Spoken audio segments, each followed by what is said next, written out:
saya akan teruskan siri ini juga, yaitu dalam 1 Tesalonika pasal yang ke-5 ayat yang pertama sampai ayat yang ke-11. Dan saya memberi title ataupun memberi tajuk kepada perkongsian saya hari ini adalah tentang anak-anak siang ataupun anak-anak terang. Haleluya. Dan saya harap supaya di akhir firman Tuhan ini nanti kita cek diri kita. Adakah saya ini anak siang? Ataupun saya ini anak malam? Apakah saya ini siapa? Ya. Jadi melalui perkongsian hari ini saudara, kita akan belajar. Semalam selepas doa pagi, saya bawa bapak saya dan kedua anak lelaki saya sarapan pagi. Ya, kami baru pindah ke tempat yang baru dan kami cobalah cari restoran yang dekat-dekat di sana di kawasan Sunway Mas. Dan ada satu restoran yang saya selalu lalu di sana dan saya lihat ramai orang dan saya tahu itu rahasia. Kalau kamu tahu makanan itu sedap, restoran itu sedap, ramai orang, ya. Bukan saja ramai orang tua. Karena orang tua kalau dia suka makanan itu dia akan pergi di situ setiap hari. Dia tidak tukar-tukar, itu orang tua. Jadi itu rahasia saya. Jadi memang hari itu hari Sabtu memang kami pergi sana, wah tidak ada kursi, penuh pack. Jadi ada sedih sedikitlah, kecewa, kayak tidak apa. Kami pergi cari restoran yang lain. Kami pergi cari sajalah apa-apa restoran. Ya kami pergilah. Dan apabila kami sampai ke satu restoran itu, pengalaman kami yang saya rasa agak tidak dilayani dengan begitu baik. Ya, kita sebagai customer kita mengharapkan layanan yang baik daripada restoran itu kan. Dan kami sudah order makanan, kami start makan dan anak lelaki saya order makanan yang pedas. Memang dia kuat makan pedas juga, tapi hari itu memang pedas. Dan kami order air ya. Datang orang ini dan kita sudah order. Sampai dia bawa minuman itu, kami kepedasan mau air kan, teh ice. Dan dia tanya cash. Saya katakan saya tidak bawa cash, boleh bayar kan sekarang TNG dan semua kan, QR semua. Dia langsung kan no. Dia terus angkat minuman itu bawa balik. Tidak say sorry pun. Saya sudah naik meradang. Dan biasanya anak saya yang meradang lah, tapi dia cool ya, anak lelaki saya dia kata. Dan saya sudah marah, saya tengok dia dan dia belakang terus jalan bawa minuman itu. Kami kepedasan ya, mau minum. Dan ada 2 stall yang memperhatikan kami karena kami berada di tengah-tengah. Dia mau tolong, dia katakan, kamu pakai QR saya nanti saya bayar dengan dia. Saya cakap no. Dan satu lagi datang, saya cakap no. Jadi anak saya marah dengan saya, Daddy, kita mau minum, bayar saja sana. Saya cakap no. Hampir saya cakap ini kurang aja. Dalam hati saya, tapi saya tahan. Saya tahan dan anak saya tegur saya. Dia katakan, Daddy, you have to be humble. You have to be humble. Dia katakan, kamu udah rendah hati, terima saja. Dan saya katakan dalam hati saya, it's not about humble ataupun tidak, tetapi dia lakukan sesuatu yang tidak betul. Dan saya tunggu, dia tengok saya mau bercakap dengan dia, tapi dia tidak terlihat. Dan akhirnya kami tidak minum, makanan kami tidak habis, semua tidak habis. Saya punya tidak habis, biasanya saya kasih habis semua makanan. Anak saya 2 pun tidak habis, bapak saya pun tidak habis. Kami pindah ke restoran yang baru, yang lain di sebelah. Dan saya cek hati saya mau jaga hati saya supaya saya tidak mau sakit hati. Dan I told my son, I was not angry. Tapi saya terkilan, karena ada orang yang seperti itu kan. Hampir saya katakan di depan anak saya, I will never go to that restaurant again. Hampir saya cakap begitu. Nampaklah saya sudah kepahitan dan marah kan. Ya. Jadi ini satu cerita yang sederhana sebenarnya. Bagaimana kehidupan kita sebagai anak-anak siang. Bagaimana kehidupan kita. Kalau saya marah pada waktu itu. Kalau saya melihat sebenarnya saya sudah tunggu-tunggu mau cakap dengan penjajah yang sebelah itu. Yang tempat kami beli mie dan semuanya itu. Saya mau cakap what happened, what's wrong with him. Ya, saya marah begitu, mau membiaskan marah saya. Ya. Tapi saya cool dan saya jaga hati saya cek hati saya. Saya tidak marah dan saya mengampuni dia dalam hati saya kesana. Nah, saudara dan saudari yang saya kasih dalam nama Tuhan Yesus Kristus. Kehidupan kita sebagai orang yang telah menerima anugerah Tuhan. Bahkan yang hidup dalam anugerah Tuhan. Hidup kita harus berbeza daripada orang lain. Amin. Itu bukan karena saya pastor justru saya boleh melakukan itu. No. Saya tidak berbangga because I can do that. Saya boleh melakukan respon seperti itu karena saya pastor. No. Ini nothing to do with pastor. Saya pernah melihat kawan-kawan saya. Pastor juga. Ya. Tapi ini berbicara tentang respon kita sebagai anak-anak Tuhan. Jadi hari ini saya mau membawa kita melihat firman Tuhan ini bagaimana kita. Kehidupan kita sebagai anak-anak Tuhan. Nah, big idea ataupun ide besar yang saya ingin kongsikan bahkan sesuai dengan teks kita hari ini berbicara tentang kedatangan Tuhan Yesus. Bahwa kedatangan Yesus yang kedua pasti muktamad, full stop. He is coming. Dia akan datang. Jadi bagaimana gaya hidup kehidupan kita sebagai anak-anak siang di dalam kita menanti kedatangan Tuhan Yesus. Ya. Jadi di sini Paulus memperingatkan jemaat di Tesalonika.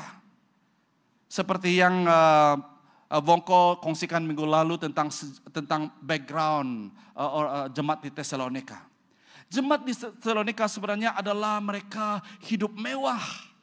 Ya. Dan bahkan kehidupan mereka sudah berkompromi dengan kehidupan yang tidak suci. Ya. Bahkan Paulus Paulus memuji jemaat-jemaat di Tesalonika karena mereka baik, mereka menolong dan sebagainya. Ya. Padahal jemaat di Tesalonika adalah jemaat yang baru. Ya. Karena Paulus sendiri melawat dan membangunkan gereja di sana dan juga pada waktu itu umat Kristen mengalami penganiayaan yang berat. Sehingga satu waktu Paulus diusir keluar oleh orang Yahudi yang ada di Tesalonika pada waktu itu. Nah, the big idea apa yang saya mau kongsikan melalui firman teks hari ini adalah tentang kedatangan Tuhan Yesus. Katakan bersama saya, kedatangan Tuhan Yesus. Jadi hari ini saudara, gereja Tuhan harus mulai berbicara tentang kedatangan Tuhan Yesus.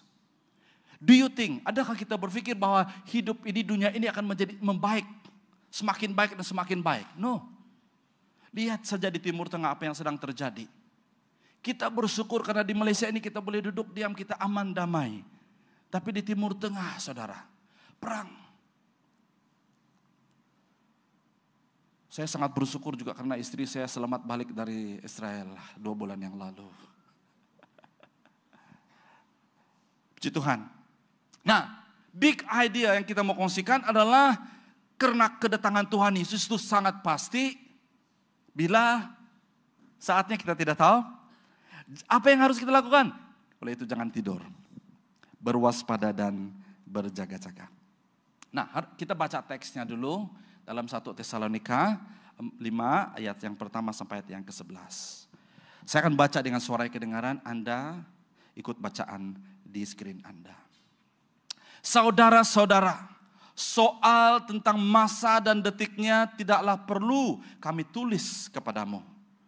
Kamu cukup mengetahui hari kedatangan Tuhan akan tiba seperti datangnya pencuri pada malam hari. Ketika orang berkata segalanya aman tentram.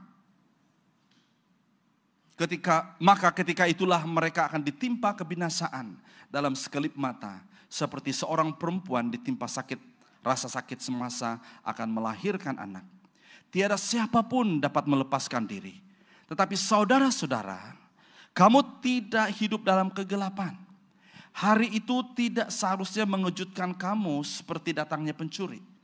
Kamu semua anak cahaya, anak siang. Kita bukanlah makhluk malam atau kegelapan. Oleh yang demikian janganlah kita tidur seperti orang lain.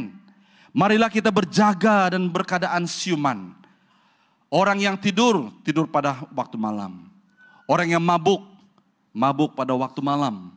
Tetapi kita anak-anak siang, hendaklah sentiasa waras dan waspada.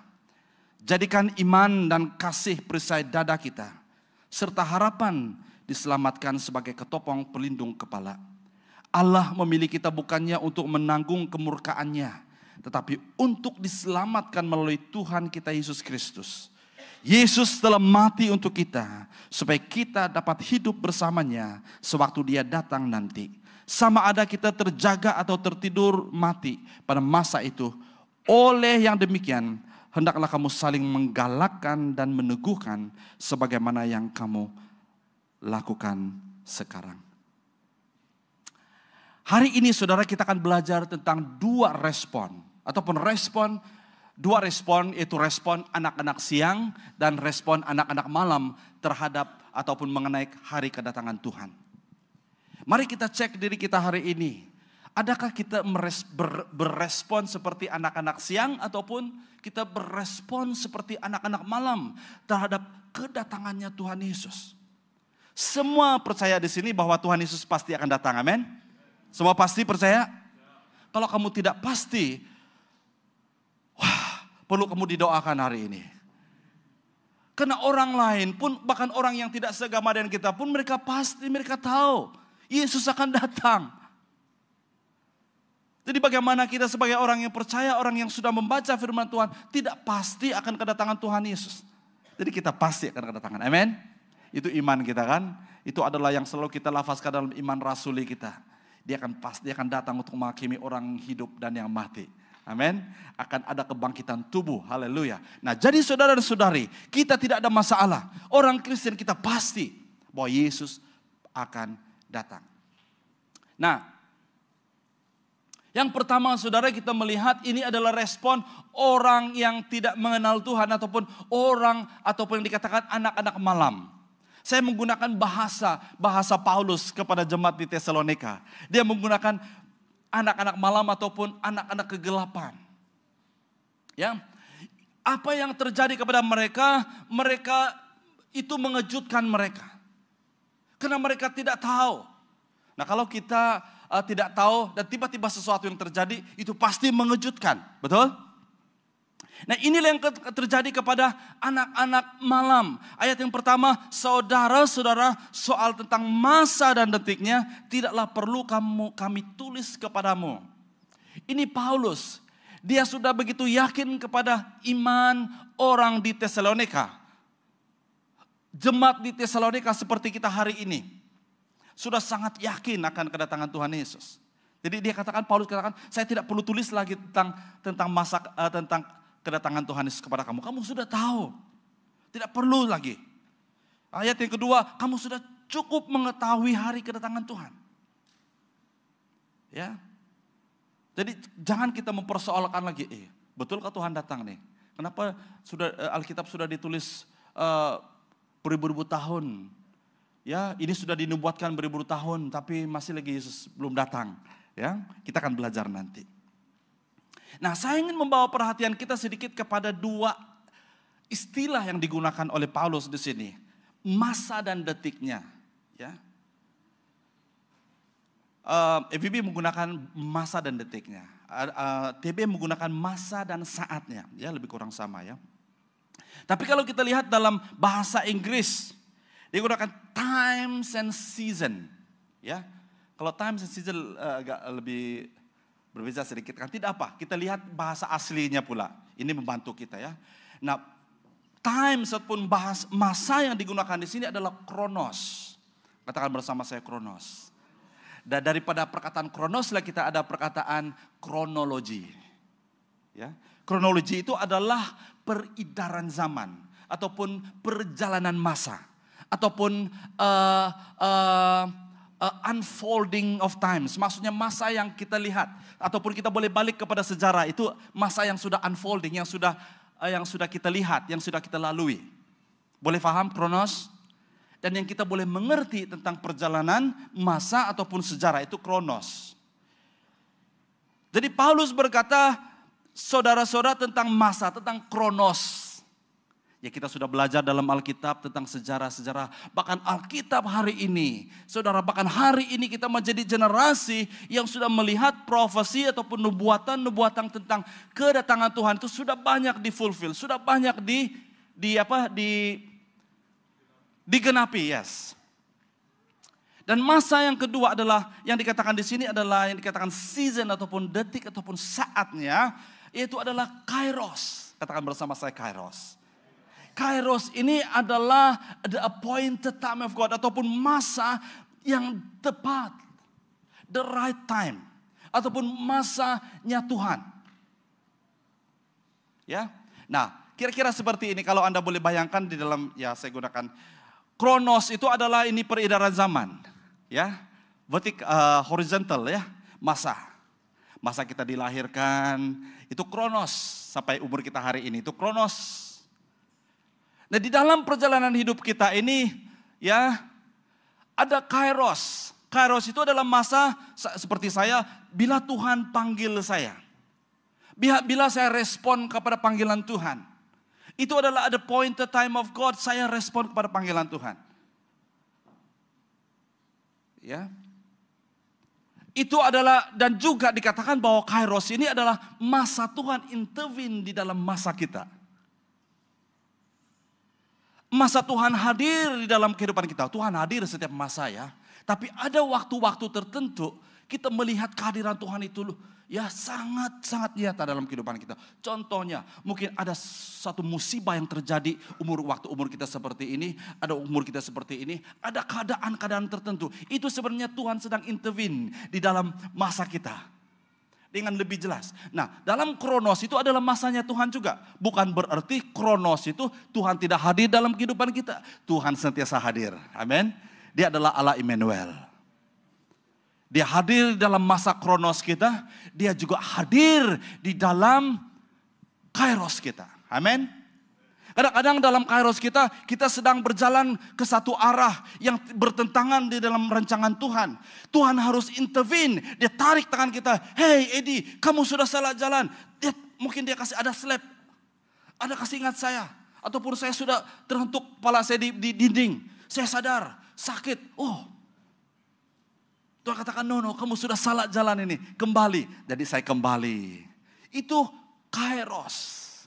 Paham? Boleh paham sekat ini? Ini penting. Nah, Paulus menggunakan bahasa yang sama. Dia katakan tidak perlu kamu tahu. Tidak perlu kamu sibuk-sibuk dengan kronosnya ataupun dan kairosnya Tuhan. Karena yang pasti dia akan datang. Yang pasti dia akan datang. Nah, bagi orang yang tidak mengerti, yang hidup di dalam kegelapan ataupun anak-anak malam, jadi mereka itu mengejutkan mereka. Nah, bagi kita sebagai orang Kristen, orang yang percaya, kedatangan Tuhan tidak akan mengejutkan kita, saudara. Amin. Haleluya. Are you ready for the second coming of Christ? Oke, tidak apa. Bahkan Paulus, ya bahkan Lukas ya di dalam suratnya kepada kisah para rasul. Dia menegaskan ini juga. Dia katakan bahwa tidaklah diberikan bagi kamu mengetahui waktu dan saatnya. The time and season yang sudah ditetapkan oleh Bapa dalam kekuasaannya sendiri. Yesus memberikan hak sepenuhnya kepada Allah Bapa untuk masa dan waktunya, untuk masa dan detiknya bila Tuhan akan datang. Kalau kamu melihat sejarah ya, banyak pastor dan pendeta bahkan yang menggelar diri mereka sebagai nabi dan sebagai dalam beberapa tahun kebelakangan ini. Mereka bernubuat Tuhan Yesus akan datang kedua kalinya pada masa tertentu. Ataupun mereka sebut masanya. Masa itu sudah berlalu 10 tahun, 20 tahun, 30 tahun. Ya, kita begitu yakin. Tapi sudah jelas dalam Alkitab. Nah kalau ada orang datang kepada kamu, Tuhan Yesus akan datang besok. Tuhan Yesus akan datang tahun depan. Jangan percaya. Karena Alkitab mengatakan, nobody yang tahu. Kenapa saudara? Kenapa Alkitab begitu jelas menyatakan kepada kita supaya kita tidak begitu sibuk untuk tahu waktu dan detiknya ataupun saatnya? Ada sebabnya. Nah, hal yang kedua yang terjadi kepada orang anak-anak malam terhadap kedatangan Tuhan Yesus adalah ini. Ketika dalam ayat yang ketiga, ketika orang berkata segalanya aman, tentram, maka ketika itulah mereka akan ditimpa kebinasaan dalam sekelip mata seperti seorang perempuan ditimpa rasa sakit semasa akan melahirkan anak. Tiada siapapun dapat melepaskan diri. Waktu orang berkata peace and harmony, semuanya baik, semuanya aman dan tentram. Ya. Dan inilah keadaan orang-orang yang tidak hidup di dalam kehendak dan rancangan Tuhan. Anak-anak malam. Inilah respon mereka terhadap kedatangan Tuhan. Mereka katakan, no, it's not going to happen. Tidak akan terjadi. Sekarang adalah aman. Tengok kita di Malaysia, kita aman, damai. Dan ini berbicara tentang zon selesa sebenarnya, saudara. Nah, sangat hati-hati. Salah satu penyakit besar bagi orang Kristen hari ini adalah zon selesa. Berada dalam zon selesa. Karena di dalam zon selesa lah banyak orang jatuh. Daud jatuh waktu dia berada dalam zon selesa. Banyak orang jatuh hari ini saudara karena dalam zon selesa mereka. Nah, saya ingin memberi sedikit latar belakang konteks ini. Pada waktu itu, di Tesalonika pada waktu itu, mereka ini hidup di dalam pemerintahan Roma. Dan Roma telah memberikan mereka assurance ataupun Roma telah memberikan mereka satu keyakinan bahwa mereka berada dalam keadaan damai dan harmoni. Ada satu slogan yang selalu mereka katakan, Pax Romana. Pax Romana itu bermaksud peace of Rome. Jadi oleh karena mereka diperintah oleh Rom, maka mereka merasa, oh karena itu adalah slogan-slogan pemerintahan pada waktu itu. Dan mereka tersimpan dalam pikiran mereka, ya kita hidup di dalam aman dan damai. Siapa tidak mau hidup dalam aman dan damai kan? Di Malaysia baru-baru ini 16 September, kita berdoa, kita menangisi supaya bangsa kita, negara kita hidup aman dan damai. Tapi saudara dan saudari, apakah arti aman dan damai dari perspektifnya Tuhan sebenarnya? Sangat berbeza daripada perspektif dunia ini. Nah, kalau kita melihat bahwa waktu itu saudara, jemaat di Tesalonika, karena mereka dikuasai, sudah indoctrinated, sudah sudah tertanam dalam pikiran mereka aman damai. Karena mereka ada pemerintah yang kuat, Rom yang menjaga mereka hari itu. Tentara Rom yang Pax Romana. Di mana mereka pergi, Pax Romana. Karena hidup aman dan damai. Sehingga mereka sudah melalaikan kehidupan mereka. Minggu lalu kita diingat bahwa kehidupan suci. Mereka sudah kompromi tentang kehidupan suci di hadapan Tuhan. Amin. Mereka sudah mulai kompromi, tidak hidup mengasihi di antara satu sama lain. Ya. Mereka sudah lupa, mereka sudah ignore. Apa ignore? Lupa sama? Mengabaikan, yes. Saya mau cari perkataan itu. Mereka sudah mengabaikan message Injil tentang kedatangan Tuhan. Sehingga mereka berfoya-foya tentang hidup mereka. Sehingga mereka pegang Pax Romana, mereka aman damai. Sehingga Paulus menegur jemaat di Tesalonika, dia katakan, kalau ada orang katakan segalanya aman tentram, hati-hatilah. Karena waktu itulah mereka ditimpa kebinasaan. Pum, sekelip mata. Jadi saudara dan saudara yang saya kasih, hati-hati. Puji Tuhan kalau engkau dalam keadaan baik hari ini. Puji Tuhan kalau negara kita berada dalam keadaan baik hari ini. Puji Tuhan kalau keluarga kita baik hari ini, saudara. Tapi jangan sampai keamanan, kebaikan yang kita alami itu membuat kita hidup di dalam zona selesa. Sehingga kita tidak lagi takut akan Tuhan. Kita tidak lagi memelihara kekudusan kita di hadapan Tuhan. Ya, kita tidak lagi menjaga hati kita. Seperti cerita saya tadi. Kalau saya tidak jaga hati saya mungkin saja sudah keluarkan kata-kata yang tidak baik. Di depan bapak, di depan anak saya. Itu sudah kesaksian yang tidak baik. Sudah di sini sudah mau sampai di mulut. Tapi saya jaga hati saya. Tidak mudah saudara. Amin. Ya, waktu kita memandu kendaraan, tiba-tiba ada orang potong kita. Tiba-tiba ada orang yang tidak signal dengan kita. Wah, keluar sudah kata-kata yang memberkati kah, mengutuki. Hah? Jadi kita tidak ada perbezaan dengan daripada anak-anak siang, anak-anak malam. Kalau ada hal-hal yang menyakitkan, ada hal-hal yang tidak, perkataan yang keluar dari mulut kita apa? Celakalah. Ya.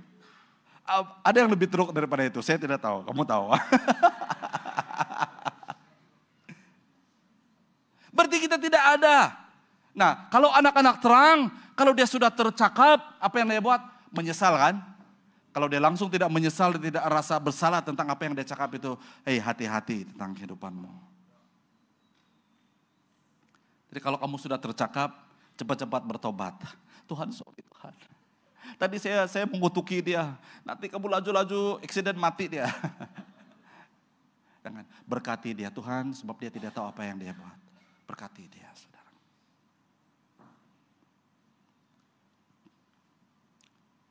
Nah tadi saya menjelaskan melalui teks ini, ada 2 reaksi atau respon anak-anak malam terhadap kedatangan Tuhan. Pertama, dia akan mengejutkan mereka. Saya tidak tahu apa perkataan yang lebih kuat lagi daripada mengejutkan. Membuat mereka mengejutkan, maksudnya mereka tidak bersedia. Caught off guard. Ada lagi perkataan yang lebih power dari itu? Ya. Orang yang tidak bersedia, dan Paulus menggunakan perkataan seperti pencuri kan? Ya. Yang kedua adalah mereka berada dalam keadaan zona salesa. Semuanya aman, semuanya baik. Oh, kerajaan Malaysia, oh bagus. Kerajaan hari ini, Pakatan Harapan hari ini best. Ya. Kami aman. Ya, puji Tuhan untuk keharmonian dan damai sejahtera yang kita alami di negara kita Malaysia. Tapi hati-hati saudara. Ya, karena dalam keadaan zona salesa itulah iblis sedang bekerja. Nah, bagi anak-anak siang pula, apakah responnya? Dalam ayat yang keempat berkata, tetapi ada satu kontras. Kalau Anda baca Alkitab, kalau Anda baca ada perkataan dan ataupun tetapi, oleh itu, ya itu sangat penting ya. Itu bukan hanya gaya tata bahasa yang baik, tetapi ada sesuatu message yang sangat penting. Dia katakan, tetapi it is a very powerful reminder. Tetapi dia kata, bagi anak-anak siang, saudara-saudara, dia merujuk kepada anak-anak siang, dia katakan, kamu tidak hidup dalam kegelapan. Amin. Dalam arti kata lain, kita tidak hidup seperti orang yang hidup dalam kegelapan. Nah, bagi orang anak-anak siang, dia katakan hari itu tidak seharusnya mengejutkan. Nah, bagi orang anak-anak malam dia mengejutkan. Tapi bagi kita sebagai orang-anak Tuhan tidak mengejutkan. Amin. Amin. Itulah tujuan gereja, untuk kita saling memperingatkan supaya kita tidak terkejut apabila masanya datang. Apabila tanda-tanda kedatangan Tuhan Yesus datang, yang kita alami, yang kita lihat di mata kita hari ini, saudara. Bahkan apa yang terjadi di Timur Tengah itu adalah salah satu nubuatan tentang apa yang terjadi di akhir zaman. Ya. Covid sudah berlalu. Covid mengingatkan kita tentang akhir zaman kan? Banyak message-message tentang akhir zaman pada Covid. Nah, Covid sudah selesai, sudah aman sudah kita. Ya. Dia katakan hari itu tidak seharusnya mengejutkan kamu seperti datangnya pencuri. Kamu semua anak cahaya, anak siang, bukanlah makhluk malam atau kegelapan. Wah, Paulus menggunakan perkataan yang pedas di sini. Ya, kita bukanlah makhluk Dia bukan lagi katakan manusia, makhluk ya. Binatang itu termasuk dalam makhluk kan. Manusia, kita tidak kata makhluk manusia kan, biasa kan? Ya. Kalau malam ya, biasanya yang berjalan pada waktu malam apa? Binatang kan? Ada binatang-binatang yang bergerak. Manusia tidur, binatang ini bergerak. Tapi di bandar ini ya saudara, saya kadang-kadang heran, saya kadang-kadang main dengan istri anak-anak saya. Tidak pandai tidur. Kami baru pindah di apartemen ya. Aduh, semuanya baik, cuma satu yang tidak baik.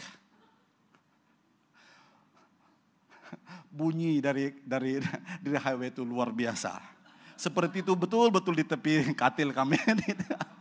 Padahal itu jauh highway. Tidak pandai berhenti. Siang dan malam, pagi. Saya tidak tahu dari pergi mana semua orang ini.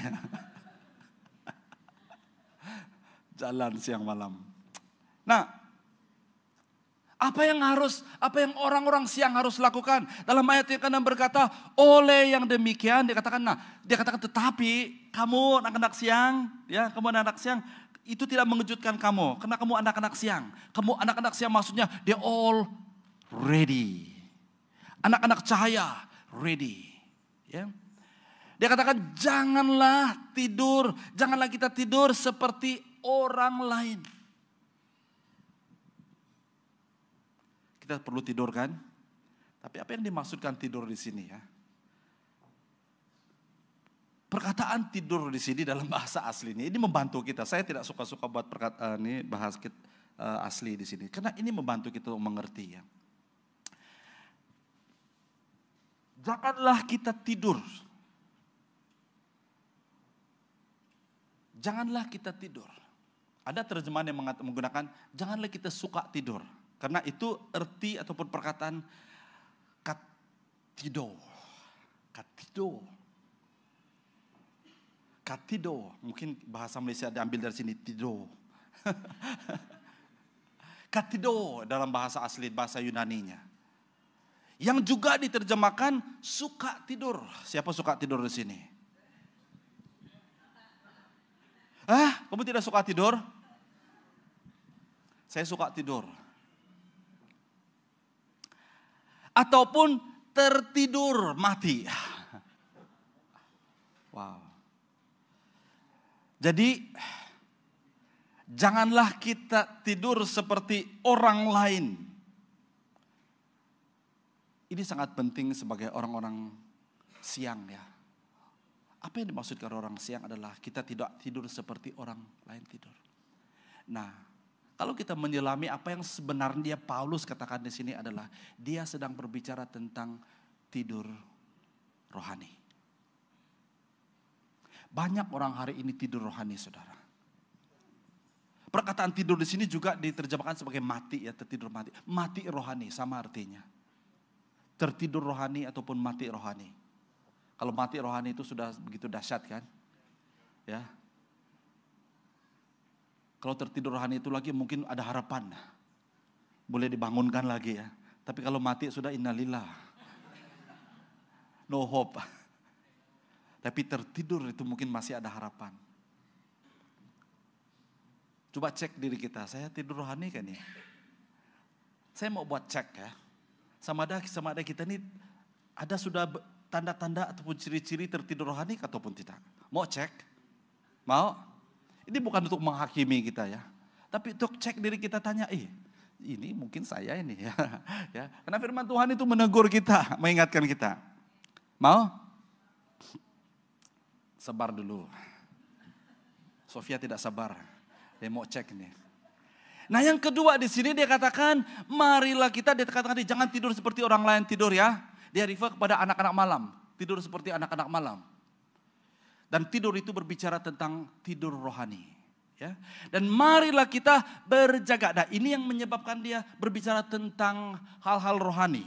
Ya. Dia katakan marilah kita berjaga dan berkeadaan siuman. Wow. FVB menggunakan terjemahan yang begitu tajam di sini ya. Siuman. Apa orang tidak siuman? Hah? Gila, mabuk. Tidak ada sense of direction, tidak ada alat tuju ataupun tidak ada what they call it, ya, tidak siuman. Tidak boleh berpikir waras. Nah, ada beberapa perkataan di sini, perkataan yang digunakan oleh Paulus dalam ayat yang ke-8, dia katakan, tetapi kita anak-anak siang hendaklah sentiasa waras dan waspada. Dan di sini saya gabungkan perkataan yang digunakan di sini sebenarnya daripada dua bahasa asli yang berbeza, yaitu Gregorio. Gregorio itu berbicara tentang berjaga-jaga, be alert kalau dalam bahasa Inggris, be alert, dan siuman. Dan siuman ataupun waspada dan tidak tidur. Ini tidak susah untuk kita memahami kan. Yang kedua adalah nepo. Nepo itu adalah berbicara tentang keadaan yang dapat menguasai dirinya. Dia bukan saja berjaga-jaga, sentiasa alert dan siuman, tetapi dia dapat menguasai dirinya. Dan dia boleh berpikir secara tenang dan waras. Itu sebab minggu lalu salah satu poinnya ya adalah tenang. Kita harus tenang di hadapan Tuhan. Amin, saudara. Saya selalu ingatkan diri saya. Kadang-kadang saya anxious. Saya adalah orang yang anxious sebenarnya. Kamu tengok saya diam-diam begini ya. Saya dalam hati saya bergelora. Banyak yang bergelora di pikiran. Tapi saya belajar untuk tenang di hadapan Tuhan. Kadang-kadang waktu saya mandi saya berus gigi. Tenang ya. Kalau saya sudah lihat telinga saya sudah merah-merah. Muka saya sudah merah-merah. Tenang ya. Ada satu lagu di Sabah itu yang saya suka itu. Apa tuh? Yesus kan ada tuh. Tenang saja, Yesus kan ada. Saya sudah lupa. Oke. Relax. Relax bah. Tuhan Yesus kan ada. Ya, berjaga siuman dalam keadaan waras dan waspada. Bukan saja kita berjaga-jaga, tetapi kita dapat menguasai diri kita, saudara. Kita dapat menguasai pikiran kita. Kenapa Paulus menggunakan kata-kata seperti ini, saudara? Karena setiap pribadi kita berhadapan dengan keadaan seperti ini. Bukan hanya kita berjaga-jaga, kita buat apa yang kita boleh buat. Tetapi kita, dalaman kita, pikiran kita, hati kita harus berwaspada. Kita sentiasa menguasai diri kita. Seperti cerita saya tadi ya, semalam itu. Kalau saya tidak dapat menguasai diri saya sudah di sini, sudah mau keluar sudah. Macam api yang mendidih kan. Kamu tahu api yang mendidih. Tapi sebenarnya saudara kita boleh kawal semua itu. Karena bantuan Roh Kudus. Amin. Kalau tidak saudara, saya katakan dengan istri, kalau saya sudah tidak dapat kawal diri saya. Baru kami berdoa tadi pagi. Ya, berada di JB. Kita doa, nangis-nangis lagi kita doa pagi tuh. Doa pagi. Ini pagi sudah keluar pergi breakfast sudah. Saya katakan dengan istri saya. Batal sudah doa saya tadi. Hampir terbatal. Tapi tidak ada istilah seperti itu ya. Tidak ada istilah terbatal.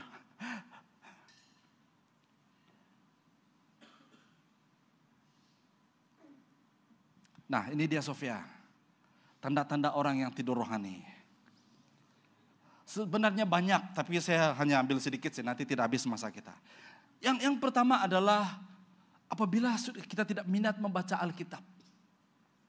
Kita sudah tidak minat mendengar firman Tuhan. Oh, Pastor Idi lagi khotbah hari ini, biasalah dia khotbah tuh. Sudah banyak kali dengar dia khotbah, saudara. Tutup, dia main handphone.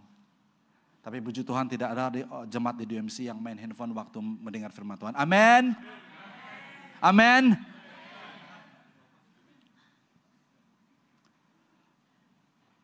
Kalau kita sudah tidak ada kesukaan untuk membaca firman Tuhan, saudara, baik itu 1 ayat, 2 ayat, 1 pasal, kah, 1 hari, itu sudah ada tanda-tanda, kita sudah tidur rohani.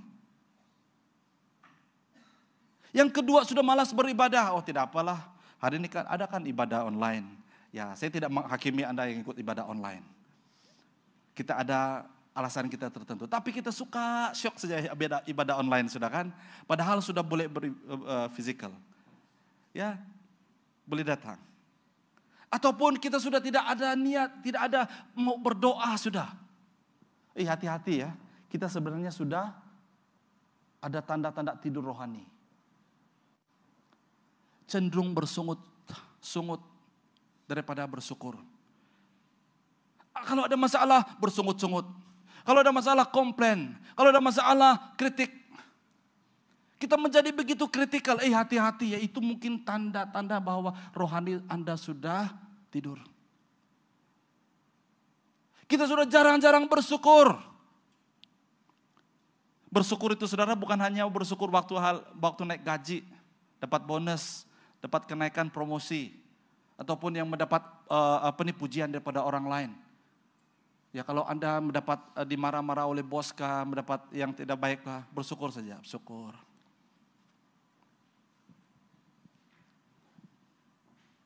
Susah bersyukur kan? Kalau bersyukur waktu kita baik ya, senang ya. Tapi kalau dalam keadaan yang tidak baik untuk bersyukur itu tidak mudah. That is where bersyukur itu adalah sangat penting bagi kita. Amin saudara. Cepat stres. Aduh stres. Cemas, gelebah. Hati-hati saudara. Mungkin Anda sudah sedang mulai tidur rohanimu. Karena apa saudara? Stres dan cemas ini berbicara tentang kita sudah tidak dapat datang kepada Tuhan yang menjadi source, yang menjadi sumber kekuatan kita. Kerap mengalah. Oh tidak apalah. Tidak apalah. Saya salah, saya gagal. Tidak apalah. Tidak mau buat lagi. Putus asa. Mengalah. Ini adalah tanda-tanda orang yang sudah tidur rohani. Karena dia pengharapannya, imannya kepada Tuhan Yesus sudah goncang. Susah mengampuni. Ini adalah tanda-tanda orang yang tidur rohaninya. Karena dia sudah lupa bahwa Tuhan telah mengampuni dia. Ada juga banyak listnya yang boleh go down.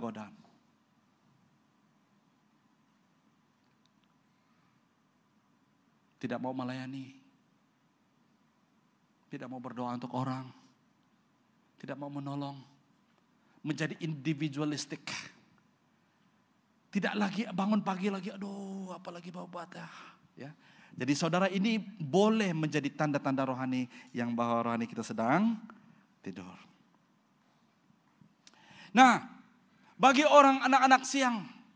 Dan inilah pesan Paulus kepada jemaat Tuhan di Tesalonika. Dia katakan, jadi kan iman dan kasih perisai dada. Nah, tiba-tiba Paulus mengubah bahasanya. Dia mengubah bahasa kepada bahasa militer.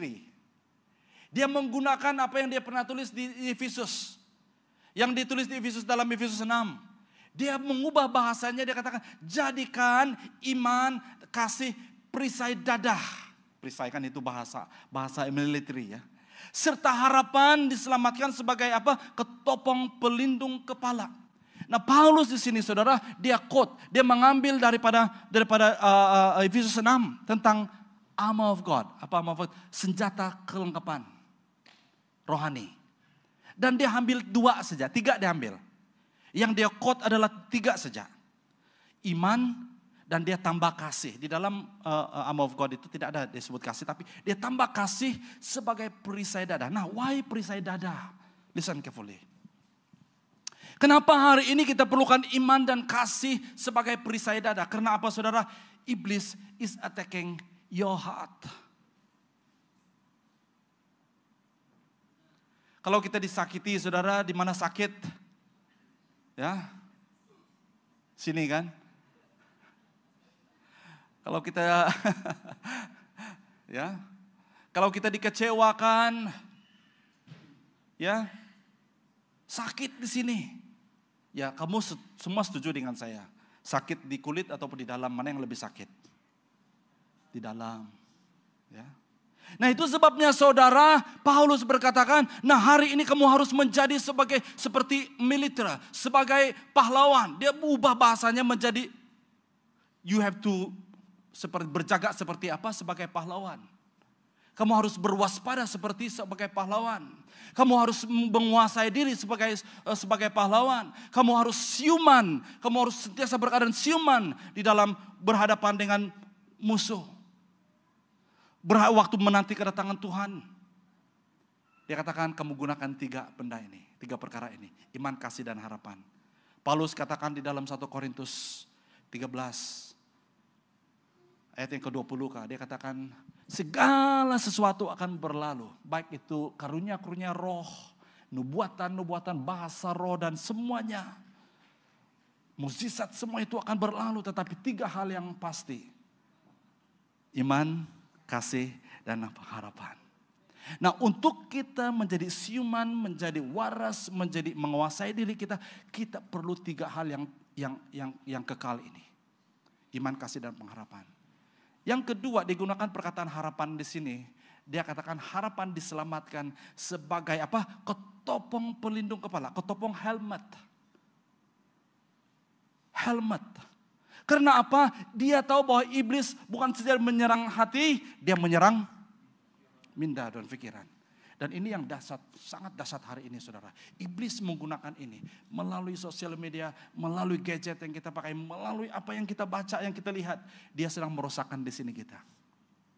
Itu sebabnya dikatakan bahwa zaman hari ini saudara, banyak anak-anak muda mengalami mental stress, mental health dan sebagainya. Karena apa? Karena tidak ada yang menopang, tidak ada yang melindungi sebagai helmet. Dan dikatakan dalam firman Tuhan, harapan itulah yang dapat menopang, yang dapat melindungi kepala kita daripada kuasa-kuasa sejahat. Saya lihat sendiri, saya belajar sedikit bahasa. Nah, by the way, perkataan kasih yang digunakan Paulus di sini adalah agape. Bahasa yang digunakan adalah agape. Agape itu adalah kasih yang tertinggi. Kasih unconditional. Kasih Bapa, kasih Allah kepada kita. Dan dia katakan, mari kita fokus kepada kasih. Karena di dalam Yunani, dalam pengertian Yunani, ada beberapa jenis kasih. Mari kita fokus kepada kasih Bapa. Dan iman itu berbicara tentang keyakinan kita terhadap apa yang kita harapkan. Iman itu berbicara tentang iman kita kepada Yesus. Kita ada iman kepada Yesus, kita ada kasih agape, dan itu yang dapat melindungi hati kita. Kita dikecewakan tidak apa. Kita katakan bunga tidak sekuntum. Kita katakan kumbang tidak seekor. Biar aku relakan pemergiannya.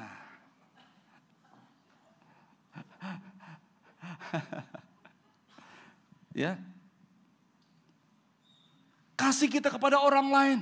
Karena kasih kita kepada Tuhan itu akan merefleksi kasih kita kepada sesama kita manusia. Itu sebabnya minggu lalu poin yang kedua adalah saling mengasihi. Bahkan ayat itu mengatakan bukan saja saling mengasihi tetapi mengasihi sungguh-sungguh. Itu ayat firman Tuhan kan. Kalau kita mengasihi saja orang yang tidak percaya Yesus pun mengasihi. Anjing pun pandai mengasihi kita. Betul? Ya, kucing pun pandai mengasihi kita. Tapi ayat firman Tuhan katakan mengasihi sungguh-sungguh. Nah itulah karakteristik dan ciri-ciri anak-anak siang. Kalau kita mengasihi seorang, kita mengasihi sesungguh-sungguh. Itulah unconditional love. Itu adalah kasih agape. Kasih yang melampaui batas. Yang mengasihi tanpa syarat. Nah perkataan yang ketiga itu harapan. Dalam bahasa aslinya itu ilpis. Ilpis itu berbicara tentang harapan kepada sesuatu yang diharapkan. Ataupun alasan untuk kita berharap. Yesaya di dalam Yesaya 40 ayat 31 berkata bahwa orang yang menanti-nantikan Tuhan akan mendapat kekuatan baru. Mereka akan terbang seperti burung Raja Wali, tidak penat, tidak lesu. Tapi mereka akan terbang tinggi seperti burung Raja Wali. Dalam Isaiah 40:31, those who hope in the Lord will soar on wings like eagle. Dia katakan soar, bukan terbang ya, tapi dia soar. Bukan saja terbang kecil-kecil, terbang biasa-biasa, tapi soar. Terbang dengan soar itu tidak sama, saudara. Amin. Nah kita sebagai Raja Wali, Kita bukan terbang seperti burung kecil-kecil di bawah. Tapi kita soar on wings like eagle. When they run, they will not be tired. Karena Tuhan berada bersama dengan kita. Nah, perkataan yang digunakan oleh Yesaya di situ, hope. Those who hope in the Lord. Nah, apabila saya cek bahasa asli ini, harapan ini juga diterjemahkan sebagai tentram luar biasa. Dalam bahasa Yunani dia juga untuk diterjemahkan sebagai tentram. Betullah apa yang dikatakan oleh Yesaya. Orang yang menanti-nantikan Tuhan. Orang yang dalam bahasa Inggris dia kadang-kadang menggunakan those who hope in the Lord, HOPE. Those who wait. Dia digunakan perkataan wait. Menanti-nantikan Tuhan akan mendapat kekuatan baru. Haleluya saudara. Amin. Nah, orang yang berharap kepada Tuhan itu seperti pelindung kepada kepalanya. Apapun yang datang, apapun cabaran, apapun yang menyakitkan, apapun yang menyerang, apapun yang menghina, apapun yang terjadi dalam dirinya, dalam hidupnya, yang menyerang kepalanya, yang menyerang center point ini. Karena inilah center point untuk kita menerima semuanya yang kita dengar, yang kita lihat, yang kita makan, yang kita semua. Hidup bau semuanya. Itu difilter, ditolong dan dilindungi oleh Tuhan. Itu yang membuat kita terbang tinggi. Itu yang membuat kita kuat. Amin saudara. Dalam Efesus ini berkata, ya memakai perbenaran sebagai perisai dada. Apa yang perisai dada kita tadi yang dikatakan oleh Paulus dalam 1 Tesalonika 5. Iman dan kasih itu adalah perbenaran. Itu adalah the righteousness of God. Ya, yang senantiasa menjaga dada kita daripada kecewa, kepahitan. Anda boleh kecewa. Siapa kata kita tidak boleh kecewa? Kita manusia toh. Kalau orang menyakitkan kita, orang yang kita harap boleh menolong kita, orang yang kita harapkan. Tapi kita dikecewakan. Tapi jangan sampai kekecewaan itu membuat kita kepahitan. Ya. Sakit batin kita ya. Kita jaga dada kita. Jangan sampai hal-hal yang terjadi itu membuat kita berdosa. Yang kedua kita lihat di sini dikatakan yang paling utama memakai perisai iman. Iman itu adalah perisai kita. Shield. Dan ketopong penyelamatan. Itu adalah harapan kita kepada Tuhan. Dan sebagai kesimpulan. Dalam ayat ini saya mengambil ayat yang 9 sampai ke 11 itu sebagai kesimpulan yang luar biasa. Paulus berkata, dia katakan kepada mereka, look ya, lihat di sini dikatakan. Allah memilih kita bukan untuk menanggung kemurkaan. Tidak ada seorang pun di antara manusia yang dapat menanggung kemurkaan. Kemurkaan Tuhan itu dahsyat. Kemurkaan Tuhan itu adalah sangat-sangat menyakitkan, mengerikan. Tetapi kita diselamatkan tetapi itu diselamatkan melalui Tuhan kita Yesus Kristus. Yesus telah mati untuk kita supaya kita dapat hidup bersamanya sewaktu dia datang nanti. Nah, dia berbicara tentang the big idea tadi, tentang kedatangannya. Sama ada kita terjaga atau tertidur mati pada masa itu.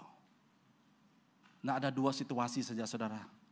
Semasa kedatangan Tuhan nanti sama ada kita terjaga ataupun tertidur mati. Oleh yang demikian, hendaklah kamu saling mengalahkan dan menggalakkan dan meneguhkan sebagaimana yang kamu lakukan sekarang. Nah, kenapa kita harus bergereja? Kenapa kita harus ada cell group? Kenapa kita harus supaya kita saling mendorong, menggalakkan di antara sesama lain. Ya. Ada waktu saya lemah, saya perlukan dorongan daripada Anda. Ada waktu Anda lemah, saya dan setiap kita boleh mendorong di antara sesama lain.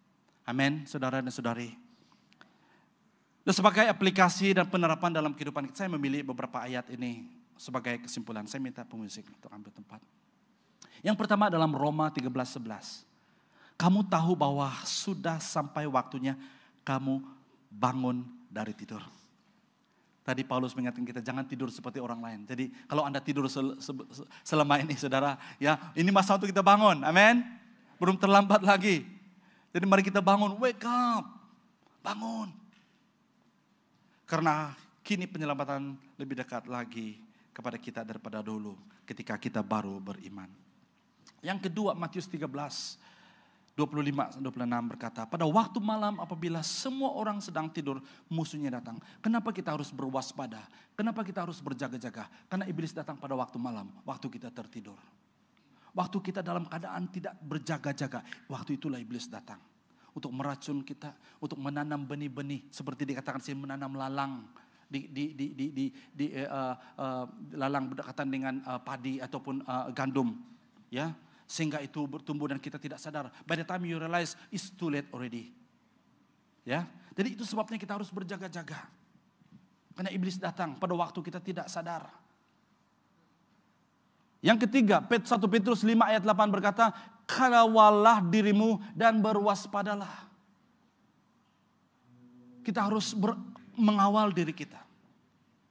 Kita harus kontrol diri kita. Kontrol thinking kita. Kadang-kadang orang berkata ini yang overthinking. Saya pikir-pikir bagaimana orang overthinking ya. Kita boleh kawal cara kita berpikir, betul? Nah, karena Anda tidak dapat mengawal cara Anda berpikir, tidak meminta Roh Kudus untuk menolong kita. Nah, itu sebabnya tidur pun berpikir. Duduk pun berpikir. Makan pun berpikir. Jalan pun berpikir. Semua berpikir. Jadi karena overthinking kadang-kadang sebenarnya itu tidak dapat menyelesaikan masalah kita. Itu sebabnya salah satu message kita hari ini, marilah kita tenang, tentram di hadapan Tuhan. Karena waktu kita berpengharapan itu saudara, it is not about we are sitting down and tidak do nothing. Itu bukan berbicara kita tidak melakukan apa-apa. Kita meletakkan iman dan pengharapan kita kepada Tuhan. Kita meletakkan pengharapan kita, wait di dalam hadirat Tuhan. Pada masa yang sama mari kita kawal diri kita. Kawal pikiran kita, kawal mulut kita, kawal lidah kita, kawal mata kita, kawal telinga kita, kawal tangan pergerakan hidup kita. Semua itu sebenarnya Tuhan mampukan kita. Itu sebabnya Dia memberikan kita buah-buah roh, buah roh. Dan yang terakhir saudara, Matius 24, 42 dan 43 berkata, berjaga-jagalah. Karena kamu tidak mengetahui waktunya. We will not know the time and season. Apa yang kita harus buat hari ini adalah berjaga-jaga. Engkau boleh berjaga, stand in proxy. Engkau boleh berjaga-jaga menjadi pihak bagi keluargamu. If you are parents, anak-anak Anda sudah besar, berkeluarga dan Anda boleh menjadi penjaga kepada mereka, untuk berdoa untuk mereka. Message saya kepada anak-anak, kepada ibu bapak dan kepada orang tua adalah kamu punya peran yang sangat penting untuk anak-anak kamu, untuk generasi mereka, untuk cucu cicit mereka. Berjaga untuk mereka, berdoa untuk mereka. Karena bapak mertua dan bapak saya ada di sini, saya boleh saksikan itu. Kenapa saya boleh bertahan hari ini di dalam pelayanan? Karena mereka adalah pendoa syafaat kami yang setia. Yang mendoakan kami setiap hari. Karena mereka mengambil peranan untuk berjaga untuk kami. Amin. Karena ada waktu kita tidak dapat melakukan apa-apa. If you are a son, if you are a daughter to your parents. Mungkin ibu bapak kamu ada di kampung. Kamu boleh berdoa dan kamu berdoa untuk mereka.